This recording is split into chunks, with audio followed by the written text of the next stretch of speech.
Hey guys, it's your boy Slow. Welcome to another episode of Benfica Career Mode. Today we're in the January transfer window, so we're going to be looking at some players. I did have a look at your comments to get some inspiration, and also Angel Di Maria is completely off the cards because he's only moved there this year, and they're not letting him go. No matter how much I offer, I think he's worth more than the 29 million or whatever that we have.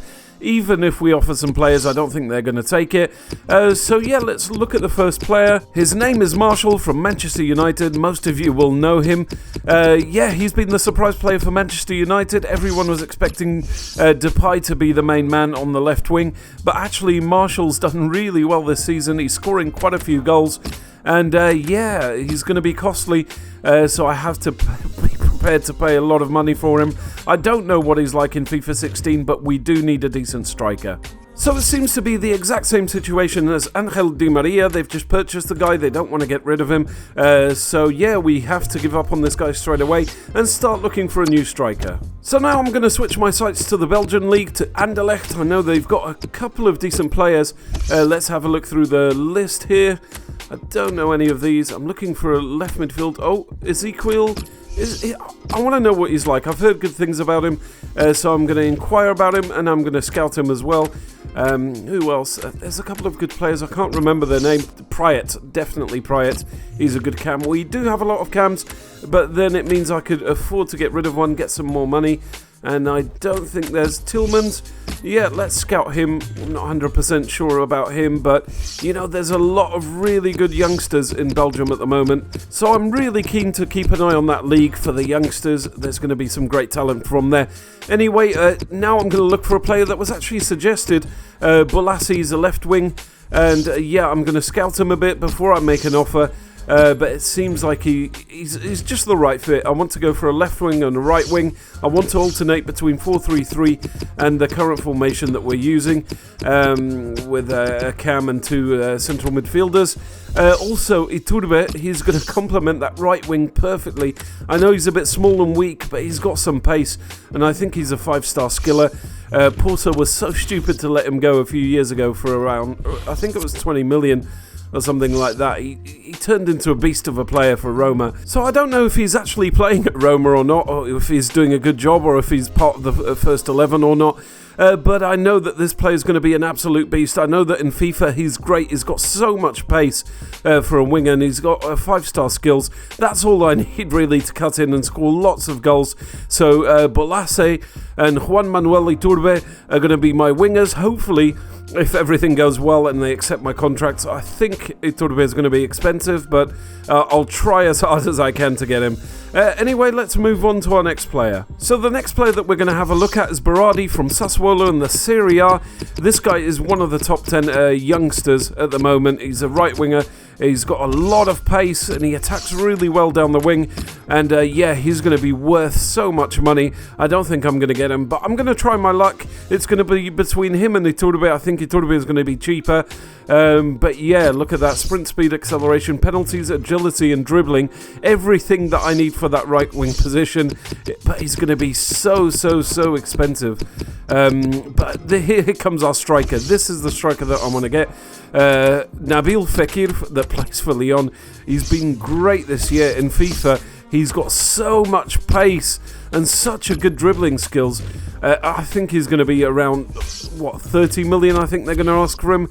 But I'm thinking maybe I could put Jonas in the deal. Jonas is getting old now. He's getting a lot of injuries. He's just been out again.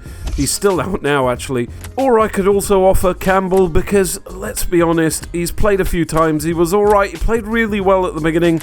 But I don't think he's at the level that Benfica need. I don't think he's even going to progress to that level. So he's injured as well. He's another player that's been injured twice now since I've got him. I've used him for maybe 5-6 matches. So yeah, that's also a good option, as well as we have a lot of midfielders at the moment, so we could get rid of Campbell. I know I've only had him for half a season. It's a bit harsh, but yeah, I'm not really a fan of him at the moment. As you can see, I had a look at Sirigu there. Inquiry, 12 million, that's not too bad there for Iturbe. And yeah, look at that Berardi, 35.5 million.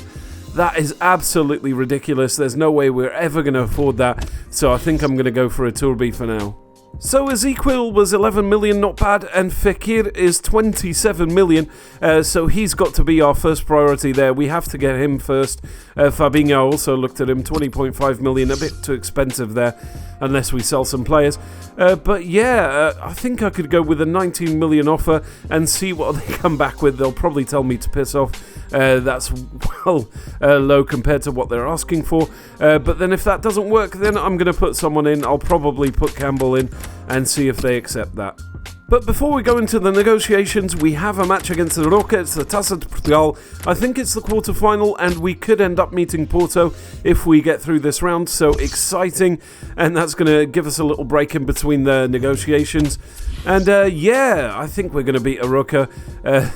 Definitely not a challenge for Benfica, and they haven't been historically. I'm going to go with pretty much the same team. I think I'm going to put Andrade in the bench and Cristante, and maybe I could use them during the match. They deserve to have a few minutes. Someone mentioned that I don't use Cristante enough, and he is an absolute beast. He's a great player. I'm going to put Talisca back in as well. I actually put Cristante in the first 11, and let's see how we do. Enjoy the match, and let's see if we can get through to the next round. So here we are playing away against Aroca Aloha Park. Aloha actually means hello, and I think most Portuguese people would understand that, and I don't think we'd ever use that name for a stadium. But anyway, aside from Porto, Benfica, Sporting, maybe Braga, any other teams like a mid to low level team in the Portuguese league, so we should have no difficulties in beating them. Historically, we've always beaten Aroca, or 9 times out of 10 maybe we've had a few draws, but yeah, enjoy the match. We should beat them. Vuletic with the possession, passes it to Rangel. He's got a few options down the middle, making a run. He passes it to Coelho. It's Vuletic again. Takes a left-footed shot, but it goes wide off the far post. It must have hit his boot awkwardly there. That was a terrible shot there from Aroca, but they are having most of the possession, and they seem to be the most dangerous team right now. Aroca on the attack again with Dabo. Artur trying to pick it up. It goes back to Dabo. They've got a few players making their way into the box or just hovering about. It's Dabo again. It's getting dangerous here. If anyone picks this ball up, Vuletic, and it's Petrolina with a shot. But what a terrible shot again. I don't know what's going on with the teams that play against me, especially the weaker teams have absolutely no accuracy. I don't know what he was aiming for. That was absolutely terrible, but they continue to pressure us. And it's 32 minutes into the game, and it's still Aroca with most of the possession and most of the danger. And now it's Vuletic passing it to Artur, and Simão with a shot. It goes over the bar, but that was so close. I don't know if Julio Cesar touched the ball there for a corner. Let's see. No, he didn't, but it was so close to going in. Again, if he was slightly more accurate, we would have been about 3-0 down 32 minutes into the game in the Taça de Portugal, a competition that I don't want to go out in. I want to win every competition that I'm in. And yeah, that was a close call, but here come Benfica now with Salvio. He can cut in easily. He's a fantastic player. Is he going to take a shot? Oh, great save there from the Aroca goalkeeper, but we nearly reacted straight away there, but the game remains 0-0. And it's Aroca down the right-hand side with Dabo, Rangel, back to Artur, and it's Simão. They're passing the ball around like Barcelona right now, and he tries to cross it in, but it's an easy catch there for Julio Cesar. But yeah, shocking so far from Benfica. I'm just not getting into it right now. So it's half-time, and it's been absolutely shocking for Benfica. I'm going to put Talisca out and put Pizzi back in and maybe give us a bit of movement there in the cam position. But yeah, hopefully we can get back into this. It's been absolutely shocking so far. And it's Benfica on a counter-attack at Silvio. He's been playing really well, substituting Semedo, the injured player. And it's Raul Jimenez with a shot. Left-footed, hits the top of the bar. Oh, that was so close. I was almost celebrating there. And that's the closest we've come so far. Any team's come so far to scoring a goal in this all-important match. But yeah, the time is counting down. I don't want to go into extra time or penalties, because I think playing against the AI in penalties they just cheat. They cheat. Punt final. And it's Pizzi with the possession. Can we get anything out of this? It's Mitroglou, passes it back to Pizzi, back to Mitroglou. He dribbles in, takes a beautiful shot, and it's a goal from Mitroglou. What a time to score a goal right at the beginning of the second half. It's a beautiful goal there. Show us the heart there. It just curled in. It was a finesse shot. Fantastic goal, exactly when we needed it. And yeah, it looks like we may be going through. It's a bit early to tell now, but I feel confident once you score one, you end up scoring 2 or 3. What a fantastic goal there from Mitroglou. He really has been doing the business. I know I'm searching for a new striker, but I'm also tempted to keep Mitroglou till the end of the season. He's been an absolute beast. More useful than Jonas, actually, as Jonas has been injured quite often.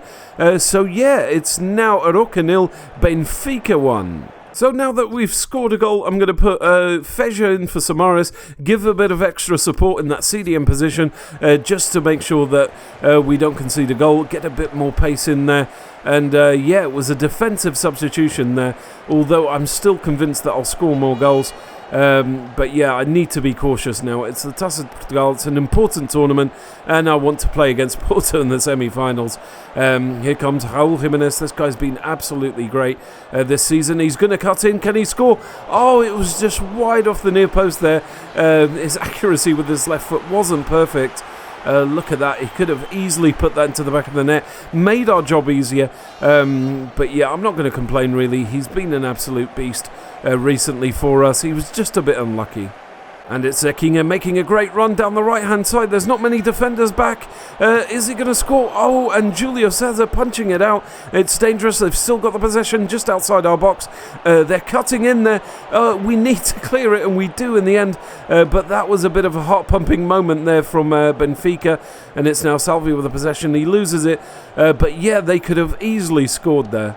And they managed to regain possession dangerously. Petrolino now with the possession. He stumbled, but he's still making a run. Nice cross there. And Julio Cesar punching it away again. That is dangerous play there from Benfica. Another heart-pumping moment there. Let's hope that we can get that second goal. And it's now Salvio with the possession. He could score here easily. He tries the trick. Why did I do that? But he regains the possession inside the box. He fake shots and he scores unbelievably. He redeems himself after that, pulling off that stupid trick, which was actually me. I don't know why I'm saying it was Salvio. It was me. I was trying to score a spectacular goal. But then I regained possession in the midfield there somehow. And I think it was just a lucky bounce there off a player. Regains possession, fake shot, takes a left-footed shot straight into the back of the net, across the face of goal almost. Towards the far post, a beautiful goal there, and we can relax a bit now. It's Aroca 0, Benfica 2, and it looks like we're on our way to the next round, which should be against Porto. What a goal there from Salvio. Cristante now with the possession. He can see Raul Jimenez making a run down the right. This could be the 3-0. Terrible shot there from Raul Jimenez. I don't know what that was all about.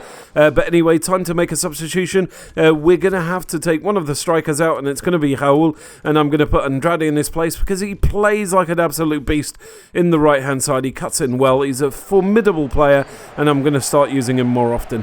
Anyway, let's go to the next highlight. Silvio holding the possession well in that midfield. Who can he find? It's Cristante. There's plenty of players up there. And Andrade picks up the ball. Can he get round that defender? Takes a right-footed shot, and it's a goal.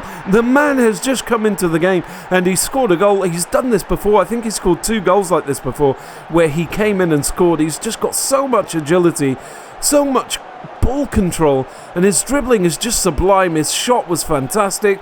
Hits that bar, goes into the back of the net. I mean, it was so close to the near post. That it's just a perfect shot. What a goal there from Vitor Andrade. And yeah, we're through to the next round. I think it would take an absolute miracle for anything otherwise to happen. And yeah, we'll be facing Porto in the quarterfinal. Unless Porto lose, that could also happen. And Aroca have not given up. They probably want to get the goal to not get whitewashed. And it's Velázquez with the ball now. Crosses it in. Coelho there waiting. Oh, it was very close there. That could have easily gone in, but it didn't. It was offside as well. So yeah, it looks like it will end 3-0. And there is the Benfica crowd celebrating as you would expect them to. And it's Pizzi with the corner. Can we get something last minute? Luizão gets it just off target there. Just wide off the near post. But good effort there from Luizão. He's good with his headers. Also, he's getting a bit old. I might need a new centre-back. Someone said Zuma, so I might have a look at his cost, but I think he's going to be really expensive for us.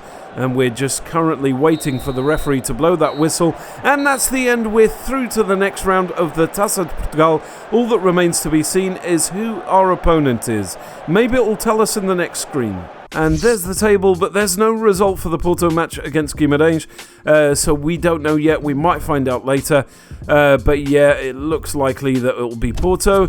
But yeah, let's continue with our negotiations. I think we're going to get a response for Sirigu. He's going to be way too expensive. There you go, 29 million. We need to find a new young goalkeeper, so if you know a name, drop one down. That is definitely something I need, considering Julio Cesar is not really wanting to sign a new contract. It's probably because he wants to retire. And yeah, let's see if we get any more news. I don't know what I'm waiting for, actually. Transfer offer unacceptable for Fekir, that's understandable. Tournament prize money as well down there for the Taça de Portugal. It won't be much because it's the Portuguese league. 125 grand, so we're going to have to put in another offer for Fekir. Actually forgot to give a new offer, so luckily I remembered. And this time I'm going to go for 22 million, and that's before I start adding players, because that's absolutely last result, and it will be Joel Campbell if I have to. And let's see what we get back from them for that. So now we're going to make an offer for Iturbe. I actually added a player for this one. I added Joel Campbell. I don't know why. I think I went for 5 million, so I still have enough to sign Fekir, and I added Joel Campbell. Hopefully they'll accept this. We've got a lot of CMs, as I mentioned before, and hopefully we can get this player at a reduced price because of the inclusion of that player. And yeah, let's see how that works out. So for Ezequiel, I'm going to opt to loan him. He's a young player, he's 22, he's unproven. I'm not going to buy him straight away. I want to know if he's going to progress enough to be worthy of purchasing. So I'm going to set a future fee of 15 million. And yeah, Mitroglou is going to go in the summer, so it's going to be between Ezequiel and Mitroglou, which one I'm going to keep. So yeah, a loan seems to be the better option for this guy. Another player that I'm keen on signing is Yassine Brahimi. He's an absolute monster on that left-hand side, but I'm afraid that Porto is going to probably want a lot of money for him. They don't sell cheap at all, and you don't usually buy internal players from, between Benfica and Porto, with the exception of Maxi Pereira last season. But yeah, he's a really good dribbler. He's got a lot of pace, and he can penetrate a box like there's no tomorrow. He's a fantastic player. And yeah, a few offers here for Talisca. I counter-offered with something like 29 million. There's no way they're going to accept that. And I think someone else made an offer, but I'm not going to get rid of Talisca. If I were to get rid of him, it would be as a pawn. So yeah, for now, we're going to keep him. And yeah, the next team to make an offer were Napoli. They actually offered less than Southampton. And yeah, again, 29 million. Or 25.5, no, 25 million, they could go for that, you never know. But yeah, anyway, we've come to the end. We haven't purchased anyone yet, so that will all come in the next episode as we have a long break without any matches. So thank you for watching. Let me know what you think of the players that I'm going for. Am I making any huge mistakes? And if you want to add some more players, please do in the comments below. If you're watching me for the first time and you enjoyed this episode, then please hit that subscribe button if you enjoyed the episode, and give me a like, lads. It's really precious to me. It's really important for my channel. And yeah, that's it. Thank you very much.